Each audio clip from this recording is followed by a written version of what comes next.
Hey, Mark. Good morning. Sorry for the early call. We were recently informed of a satellite breakup and need to have you guys start reviewing the safe haven procedure. 1 German, 4 Americans, and 2 Russians from the International Space Station, threatened by the debris of a satellite's explosion. It was destroyed by a Russian missile shot from Earth.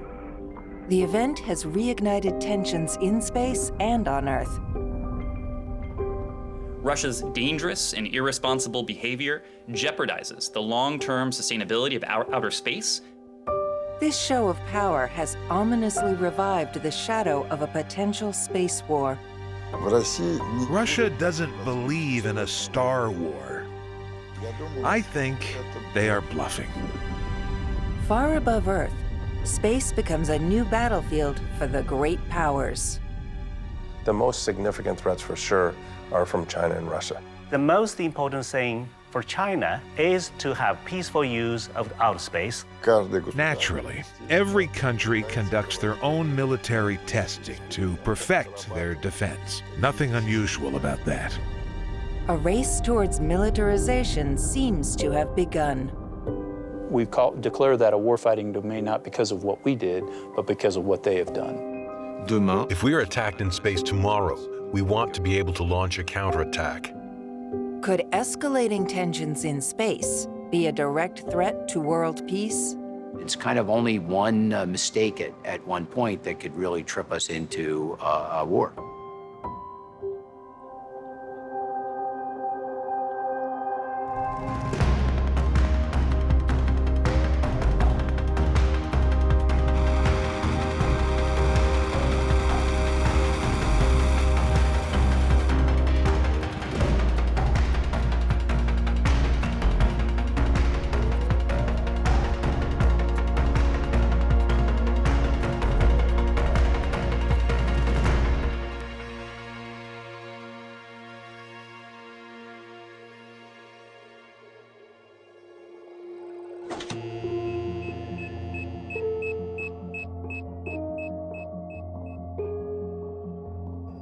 Since the launch of the first Sputnik satellite in 1957, more than 10,000 satellites have been launched into space, a territory without borders.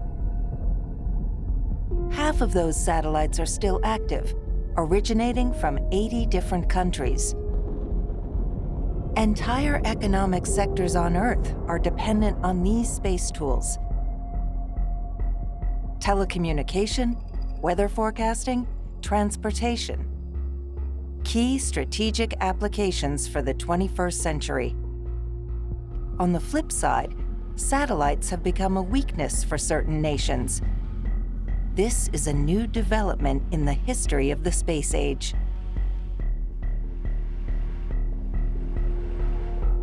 In a way, countries that have the largest number of satellites in space are certainly the most vulnerable. So there's a lot of conversation about the American side of things, obviously, because there again, Americans have the largest number of objects in orbit, and they could pay a huge price for it. 2/3 of all civil and military operational satellites are American. China owns 10%, and Russia less than 5%.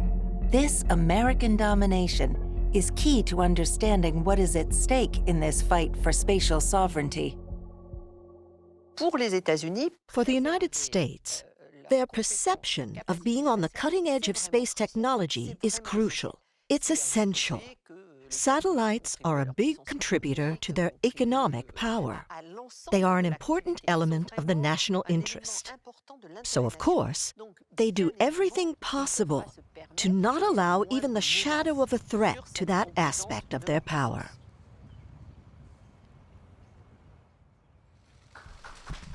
Anxious to preserve their strategic interests in space, in 2019, the U.S. decides to create a branch of the Army dedicated to space. We're gathered here in the Rose Garden to establish the United States Space Command. It's a big deal. As the newest combatant command, SpaceCom will defend America's vital interests in space. the next warfighting domain. We're especially grateful to welcome the new leader of SpaceCom, General J. Raymond. Good afternoon. Mr. President, thank you for hosting us today. In doing so, you honor the airmen, sailors, soldiers, and Marines that secure our high ground for our nation. General Raymond represents the political will of the biggest spatial power in the world. That power is determined to keep their orbital supremacy. The risk is there are countries that are out there that are developing capabilities to deny our access to space. And in doing so, they would deny the benefits that we all enjoy. You know, the average person, before you wake up in the morning and have your first cup of coffee, you've used space multiple times. And so space capabilities fuel your way of life. The U.S. Department of Defense emphasizes the threat and boasts about the necessity of a military presence in space.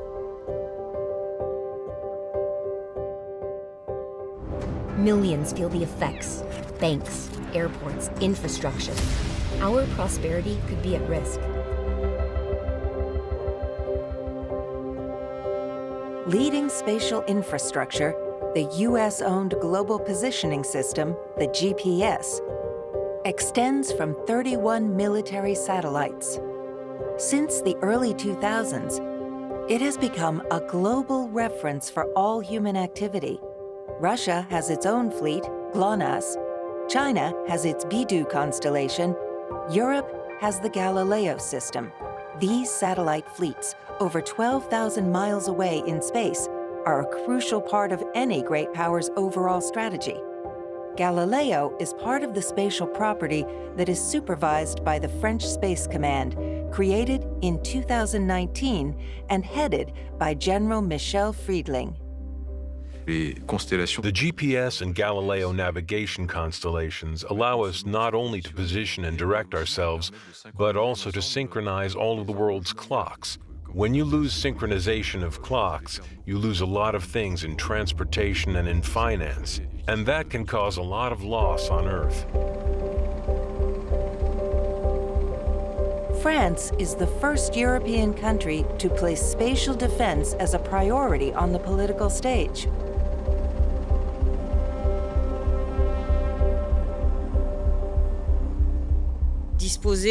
To possess a strong spatial defense is absolutely essential, and our daily activities depend on it. I am not talking about our soldiers' daily activities. Communication, observation, and geolocation via satellite, these are actions that are vital to military operations. In the past 20 years, the various functions of satellites have multiplied on all fronts, turning space into a crucial domain for national security.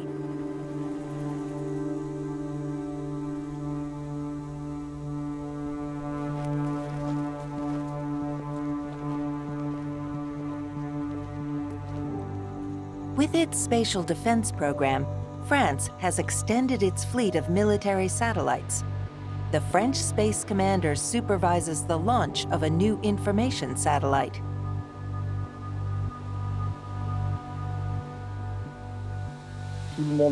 Everyone needs information.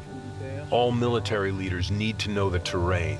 We need extremely precise and reliable information so our political authorities can make the right decisions. The CSO-2 is located in the nose cone of the Soyuz rocket. When it's finally operational in orbit, it will be able to take pictures night or day. Its image resolution is kept top secret. What I can tell you is that it is a satellite with exceptionally high performance and that it belongs at the top of its class as an information satellite. When you can take satellite pictures of vehicles that are in motion in the desert, and those are cases we encounter every day in Sahel or in Levant in Iraq. We have also seen this very often in Syria. When you take pictures, you need to be able to say whether those vehicles are carrying armed men or not.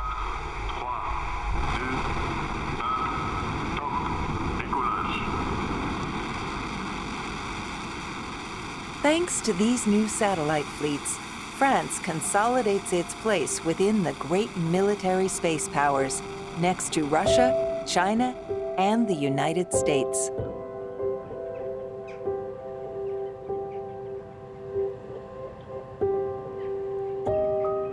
In Germany, a division was created within the Air Force, headed by General Klaus Habersetzer. For a modern industrialized nation like Germany, it's necessary that we have all the time full access to space and that we can use space-based capabilities. And we have to take into account, that in upcoming crises or conflicts, an enemy would like to at least to deny the use of space-based capabilities.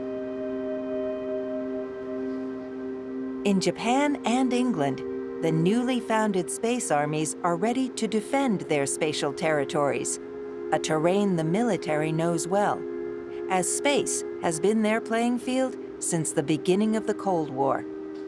This military presence is the source of the current geopolitical spatial situation. The military has been involved in space since the dawn of the space age, but it wasn't as publicly known as NASA or the Apollo program or the astronauts. From the very beginning, the US military and the Soviet military recognized the potential military benefits from space for things like communications or taking pictures and collecting intelligence. And so there have been military space programs since the earliest days of the space program.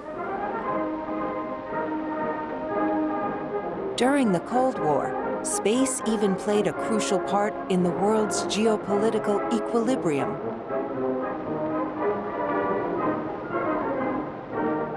The military satellites were first sent by the Americans, then by the Russians. They were destined to make precise cartographies of the enemy's targets one could destroy.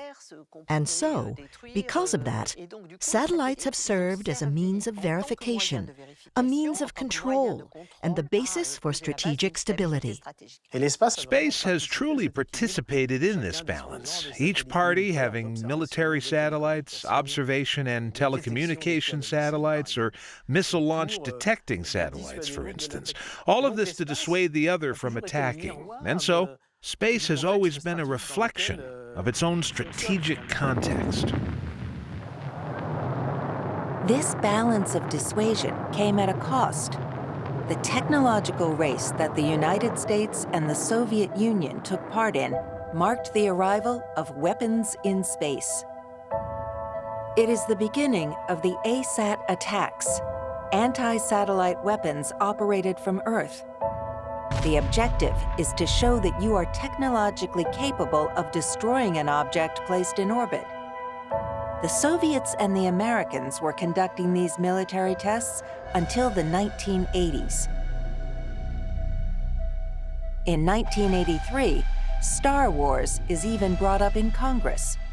President Ronald Reagan sponsored a missile defense system to block an eventual Soviet nuclear attack. U.S. spy satellites would watch the world below, detect Soviet missiles blasting off, compute the position and speed of each missile, alert battle stations. The project is abandoned due to its exorbitant cost, but the American space industry is still technologically far ahead of the rest of the world. This marks the start of space armament under the guise of peace.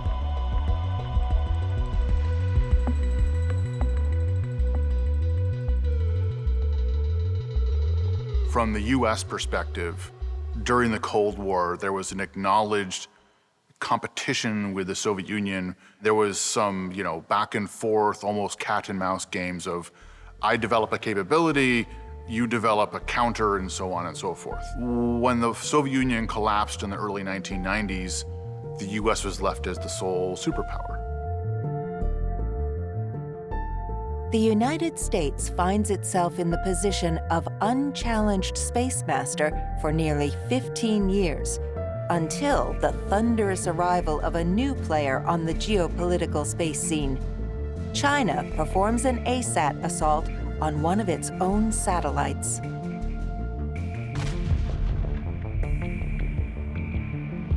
Facing what they perceive to be a provocation, the United States answers with an ASAT assault of their own. Give you a sense of what we saw last. At 10:26, the Lake Erie launched a Standard Missile 3 from the Pacific. They were northwest of Hawaii.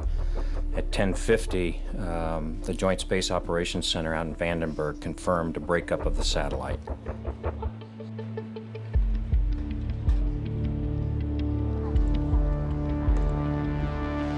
China lets its ambitions be known. Space becomes yet another area of competition with the United States. China is one of the main players on the international scene, so their space presence is in line with China's overall status, in its visibility, in what it wants to show the world of its abilities, of its competence, of the excellence of its educational system, of its high-tech industries. Colonel Zhao Bo is a senior officer in the Chinese People's Liberation Army. China is sending more and more satellites into the space. Of course, we are not the country that send more satellites than any other countries. That is the United States. But still, space is becoming more and more important for China. China's message is simple.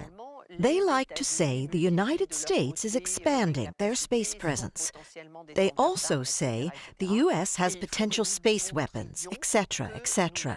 And we need to show that we are not just going to let them dominate space. And from the American side, they can immediately capitalize on that first test to say that all the money they have been spending for space protection is justified. The United States Air Force has owned this high ground of space for decades. Other nations, other air forces only dream of making such a claim. But what if their dream became reality? Revisionist world powers have a new focus for their aggression. Their target? Space. They don't have to dominate it, just disrupt it.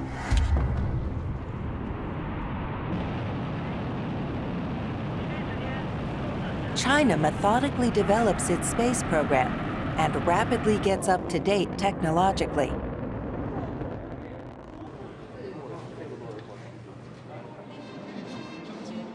President Xi Jinping showcases China's global ambitions. They will be the greatest power in the world in 2045.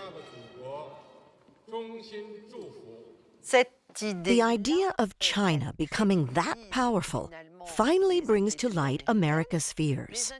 These fears from the US actually bring credibility to China's power and its growth on the international scene.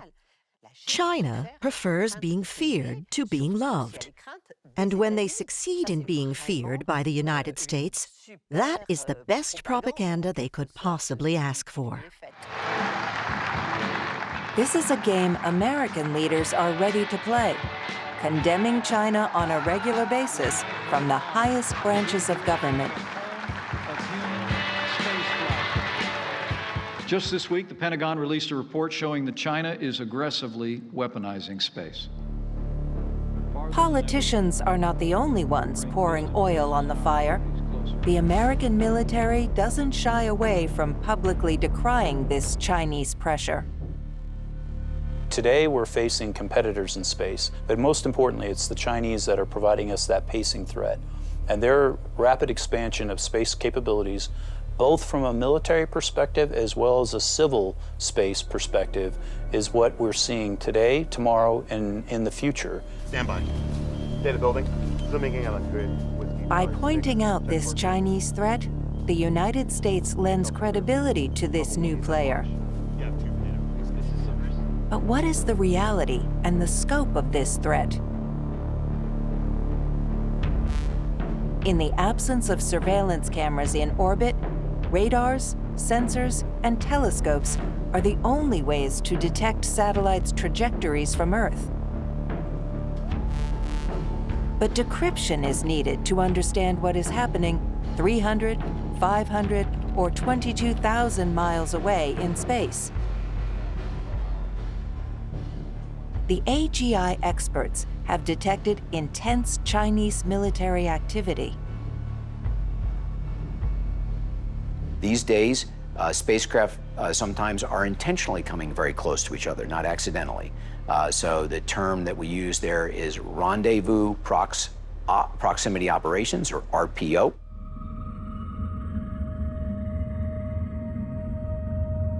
China has proven it could accomplish this difficult operation at 15,500 miles per hour.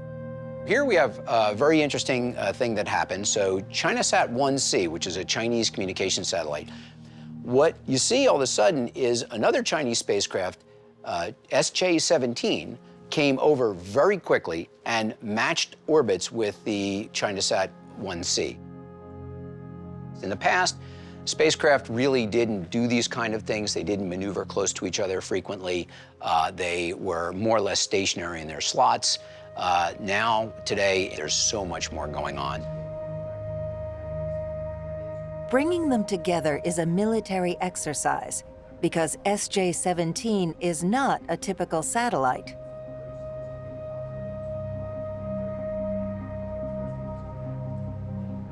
The spacecraft is considered to be an anti-satellite weapons test. So it's got sensors on board, cameras on board, and it has a robotic arm on board that presumably could be used to grapple a spacecraft and do what it might. It could be potentially destroying something on a spacecraft, or it could actually be tugging that spacecraft and moving it to a place that would take it off its mission.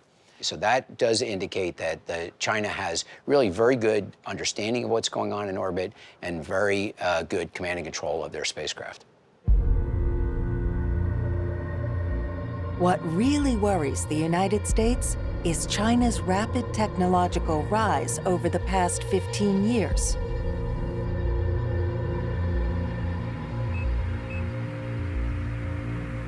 Under the military category, China is building a wide range of space capabilities. So they have their own version of GPS. They have their own military communication satellites. They have imagery and reconnaissance satellites.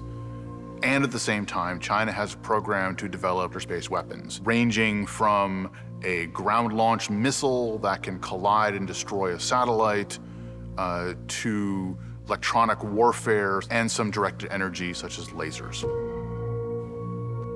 But even if China is making up for its technological deficiencies, its spatial defense budget is still far from that of the United States. The Chinese budget for space went from $5 billion to $10 billion, doubling in size. This is extremely impressive. So you could say, China has doubled its space budget. You could also say, even with $10 billion, China has only a quarter of the American spatial budget. If you compare China's spatial capacity to America's spatial capacity, China has far more reasons to feel threatened than the US. The United States is in a league of its own in terms of budget, technology, and number of satellites. Their surveillance apparatus is simply gargantuan. The United States has practically pioneered the ability to get close to other satellites and has satellites on orbit doing that today, primarily for intelligence purposes and surveillance. They want to know what other satellites are up in space and what they're doing. These past few years, the American doctrine has evolved, adopting principles of cooperation with other nations. France is one of America's allies when it comes to spatial defense. The French space commander is making an official visit to the United States. Today, one of the United States' strategies is to build coalitions. They don't want to be on their own against the villains. Having a coalition is very important politically. Saying, we are many countries and we don't want these things happening in space, and we are going to deal with this together. For the last few decades, the U.S. preferred to pretty much go alone and keep its space secrets to itself. I think in the last 10 years, the U.S. has recognized that going it alone is probably not going to be possible in the future. At Colorado Springs, the commander of the French Space Command is allowed access to the United States Space Force headquarters. The goal of his meeting with his American counterpart is to facilitate the exchange of information and to provide mutual support for military operations. Many of these operations are launched from this command center.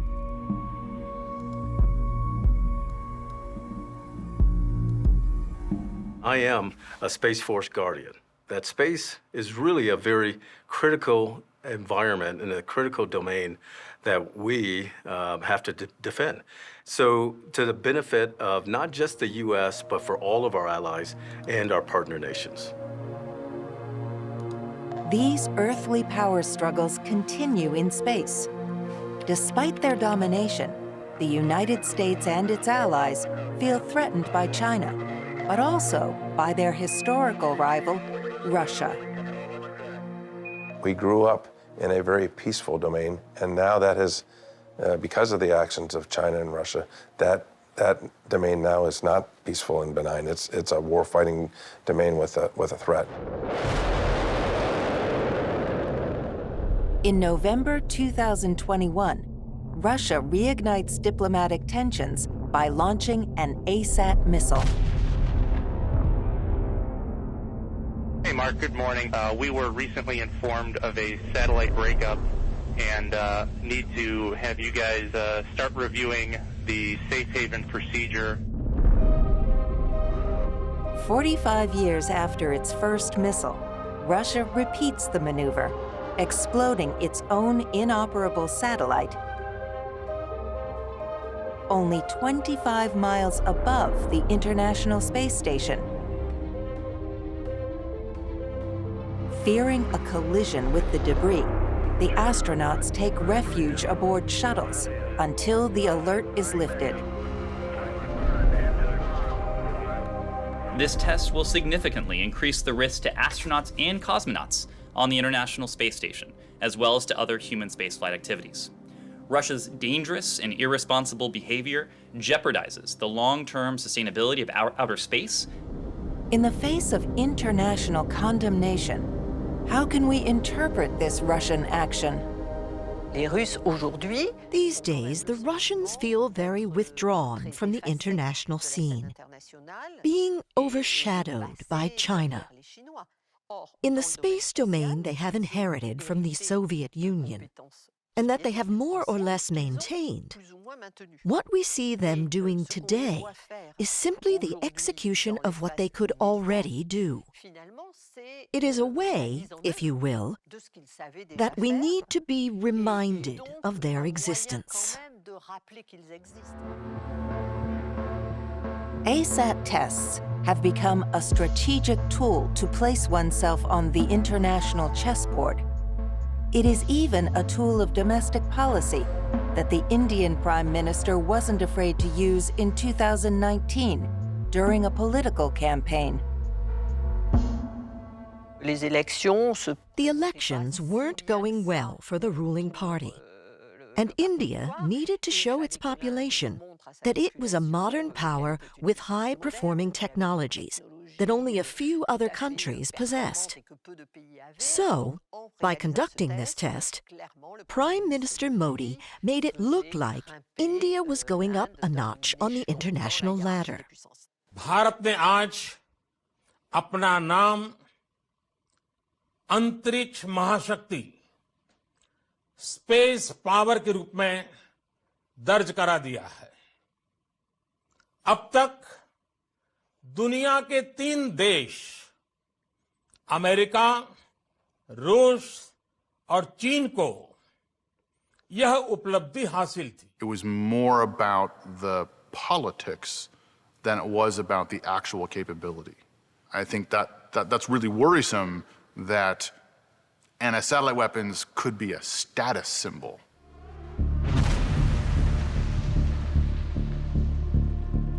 The last Russian missile and the terror it triggered aboard the International Space Station has reminded us of the consequence of ASAT attacks that scatter debris in orbit. A process that could, by chain reaction, make space unnavigable.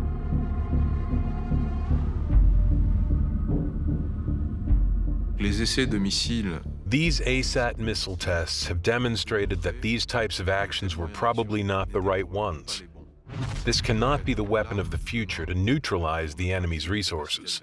If you decide to attack the satellites of your enemy in space, even about the debris that are generated from such attacks, they would scatter around all the orbit and become dangerous for all the countries involved. So in space, an attack is on one country is an attack on all countries. Does the international community have the means to prevent a space conflict? A treaty was signed in 1967 at the height of the Cold War. The United States and the USSR had just tested nuclear weapons in space. This agreement only pertains to the prohibition of weapons of mass destruction in orbit.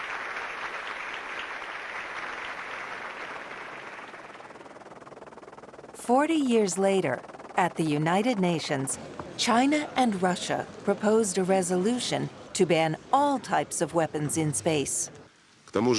Weapons deployment in space by one state will inevitably result in a chain reaction. And this in turn is fraught with a new spiral in the arms race, both in space and on Earth. But Americans and their allies rule out the Sino-Russian proposition.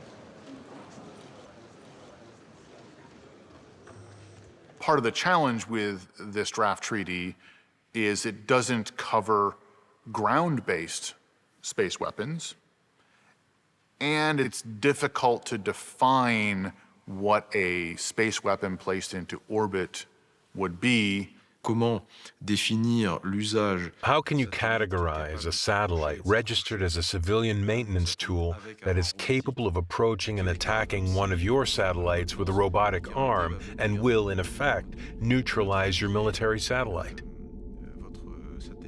What is considered a weapon in space? That is difficult to define. France believes that a treaty to ban weapons in space is completely utopian and inapplicable. As it's impossible to prevent missile or laser attacks from Earth, and impossible to inspect every satellite in orbit, Americans and their allies propose instead to agree on a code of conduct. I'd say that space is the wild, wild west, meaning that there's really nothing that's out there that describes what's safe conduct and what's professional conduct.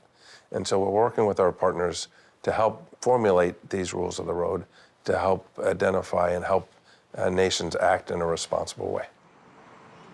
But by asking for space weapons to be banned in front of the international community, China and Russia managed a neat trick. They appeared to be the biggest proponents of peace.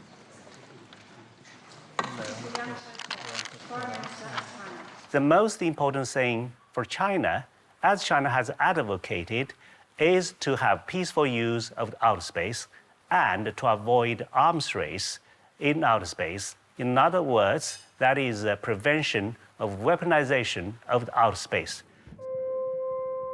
Just like China, Russian diplomacy proclaims its opposition to an escalation. President Putin often likes to express himself on military and defense questions. And every time he emphasizes that he is against the implementation of weapons in space and the use of space for armed attacks on other countries. This is categorically ruled out. Putin has made it very clear that this is off the table. This is an interesting diplomatic game for the Chinese and the Russians, who only have a few satellites, at least very few compared to the Americans.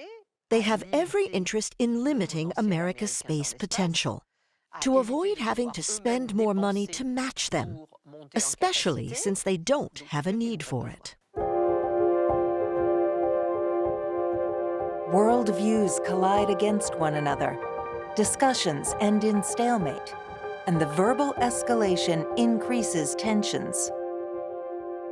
I do believe that the United States doesn't want to be involved in this kind of talks at all, in spite of the good wishes of China and Russia, because the United States would wish to maintain its superiority in space, just like the superiority it has on the Earth.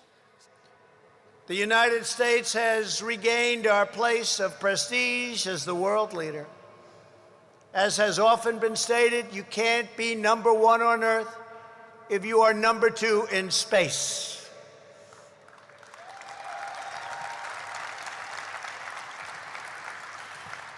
And we are not going to be number two anywhere.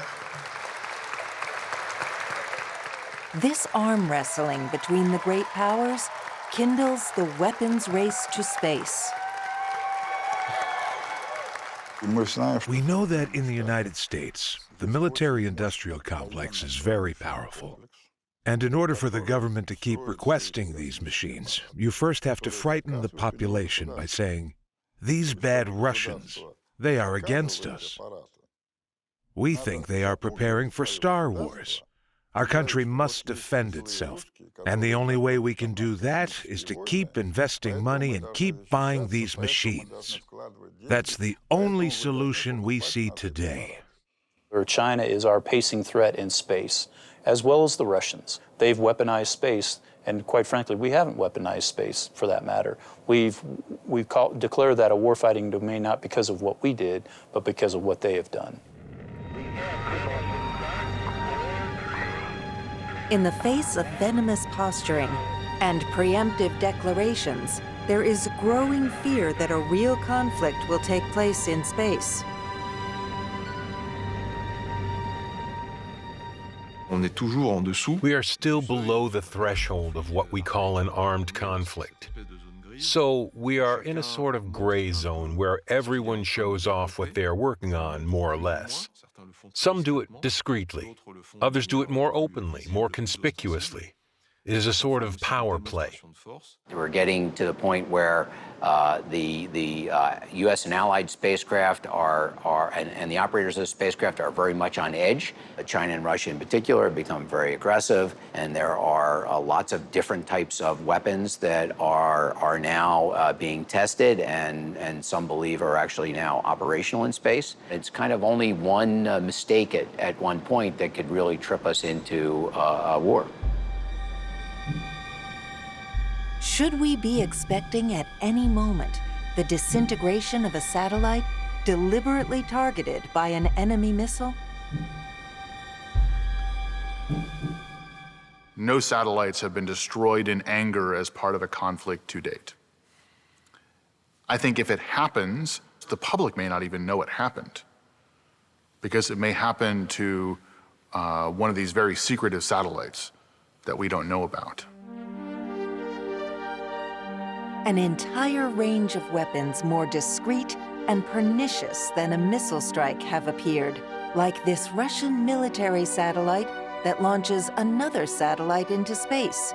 In 2020, the nesting doll story causes consternation. Tonight, new concerns inside the U.S. defense community over a Russian military satellite exhibiting some very strange behavior. Our Brian Todd is on the story for us. Brian, why are officials keeping an eye on this particular piece of equipment. It's very interesting. It is, Jim. They're doing that because this satellite seems to have done something that U.S. officials admit they have never seen before. It has birthed 2 other satellites, according to experts, and they're worried the Russians could use it as a weapon in space. We know there was something like a projectile that was released. That is unusual, and we've not seen that from other countries. To date, only Russia has had an operational co-orbital anti-satellite weapon system. When it comes to Russian dolls, it's only natural for Russia, for every country naturally runs tests to perfect certain systems, and that is the case in space as well. There's a term for this, and this is what I like to call in French a technological watch. It's a simple way of understanding this concept. This doesn't mean these systems will be used offensively. In fact, the military doctrine of our country excludes the use of force against other countries' spatial installations.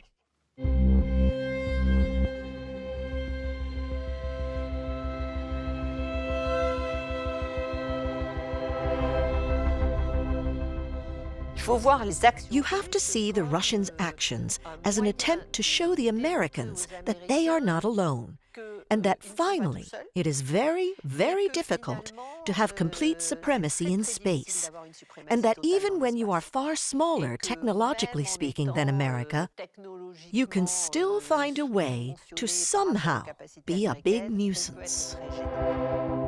Russia proves that despite its small budget, 10 times smaller than the American budget, it understands space strategy perfectly.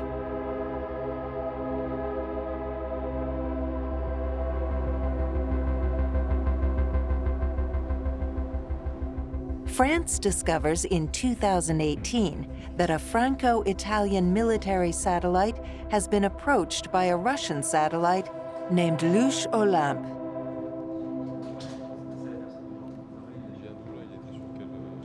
Since then, at the French Space Command, they keep an eye on this satellite maneuvering 22,000 miles above Earth.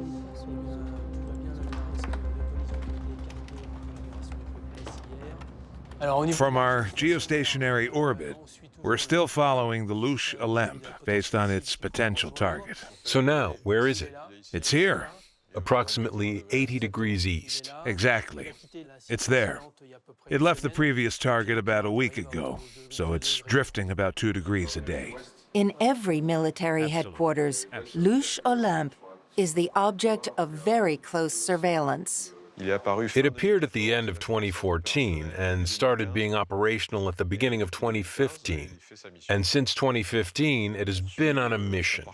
It follows its geostationary route and it positions itself close to targeted satellites. We, as the military, we talk about information in the mainstream media. People prefer the term espionage, but it is the same thing. The Russian spy satellite is about to enter the zone where Syracuse, French military satellites, are located. Syracuse 3, Antoine. What position is it in? Right now it's 46 degrees east, General. 46 degrees, now it's at 80 degrees, so if we have to watch it for the next 20 days, in about 15 or 20 days, it could stop close to Syracuse 3. When you develop surveillance tools, you're able to see very precisely who is who and who is doing what in space. And you're also able to respond to these actions. And that helps preserve a peaceful use of space. We have to avoid an escalation that might lead to a real space confrontation someday. Nobody can gain from a space confrontation. Nobody.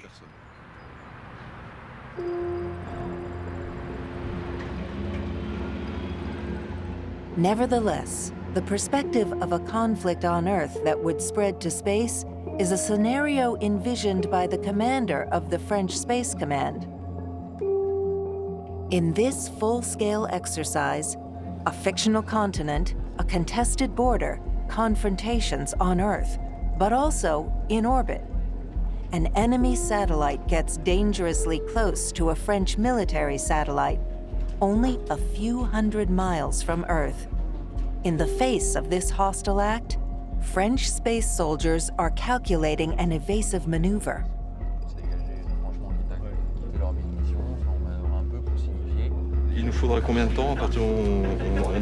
How long would it take from the moment we give the orders? About 3 hours. You have to evaluate the seriousness of the situation to decide whether to react or whether not to react. When you make a decision to start to move a satellite, you're reducing its lifespan because you're using fuel. And so that's also an effective way to hurt an enemy when you force them to maneuver. You're reducing their potential. High-speed chase, espionage. In practice, space war isn't so different from any other war. Adversaries are practicing dissuasion even while they are bracing for the worst. Our goal is to not get into a conflict, but the best way to do that is to be able to be prepared to fight and win if deterrence were to fail. That's exactly our focus. And just like on Earth, the attack most feared by the military is an invisible one. Most people believe that war in space would start out with some sort of cyber event. So an adversary might try to deny the use of either a U.S. or allies' spacecraft through cyber means, so penetrating the computers. All the satellites are all basically flying computers, and so getting onto those computers and either causing them to shut down or do things that they wouldn't normally do. The scenario brought up most often by the Americans, or by the Chinese, is a conflict around Taiwan. It is clear that obstructing the American forces by disabling their satellites, it would be a huge advantage for China.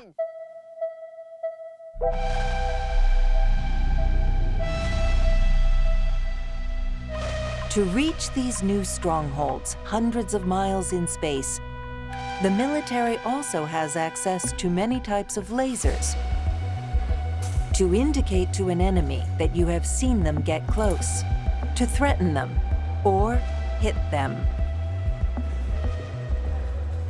What we are seeing today is deployment and testing of the dazzling capabilities, mostly through ground installations.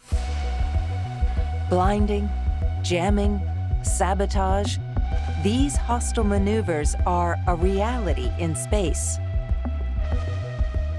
A well-built laser can burn part of the adversary's target and therefore render it inoperable. But it's not going to destroy or explode it. Experiments have already been performed on flying targets. One of the aspects of war in space is the fact that satellites don't have mothers. Well, if an adversary were to take out a satellite, that's less severe an act than costing a human life. And because of that, it's more likely to happen. So for that reason, people are really worried about how things could cascade.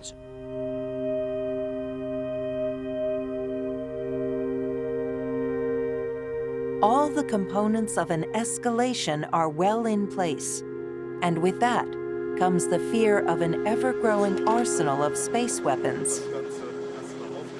The German astronaut Thomas Reiter spent 350 days in space aboard Mir, and later the International Space Station, 250 miles above Earth, less than 60 miles below the first satellites in low orbit. Right at the forefront of this new theater of operations.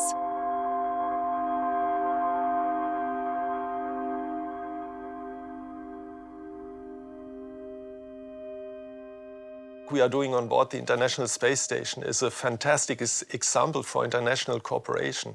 You have to imagine that more than 100 countries worldwide are pursuing common goals for the benefit of everyone. So you can understand that with this perspective, you have kind of a critical view on weaponization of space. If the use for military operations is more or less increasing, going on a spiral upward. I think weaponization of space is a very, very critical issue. As the space station sees its final hours, is the idea of nations cohabitating in space peacefully becoming a fading dream, ushering in a new era where space is merely a battlefield? Ideally, we would prefer that no military space programs or space weapons were developed. That is the fundamental wish that would allow true security in space. The reality is simple. We're seeing the opposite. So all of this brings up the need for an active and creative diplomacy. Space reveals deep antagonism between nations that play a dangerous game, all the while pretending to clamor for peace. In this bluffing game, the arrival of the private space sector adds another layer of complexity. Elon Musk has started launching several thousands of satellites to bring high-speed internet to the planet. When it comes to the internet in space, Americans have already cornered the market, but China and Europe hope to get a piece of the pie. In the years to come, new commercial stakes could increase the risk of a spark that would set it all ablaze, making the security of space even more urgent.